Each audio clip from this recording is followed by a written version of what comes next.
eri dunyo hojatlarini hammasini qondirib qo'yib, ehtiyojlarini qilib qo'yib, safarga ketgan bo'lsa yoki g'oyib bo'lgan bo'lsa, ko'chaga chiqishlikka hech qanaqa ehtiyoji bo'lmasdan turib, tabarruj qilgan holatda ko'chaga chiqqan ayol ham halok bo'lgan.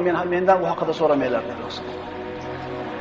Unini, yog'ini, go'shtini, yemoq-ichmog'ini ko'chaga chiqadigan, ehtiyojini hammasini qondirib qo'yib ketgan erkak kishi. Lekin shunday bo'lsa ham ko'chaga tabarruj qilgan holatda chiqadigan ayol halok bo'lgan. Mendan so'ramanglar dedi.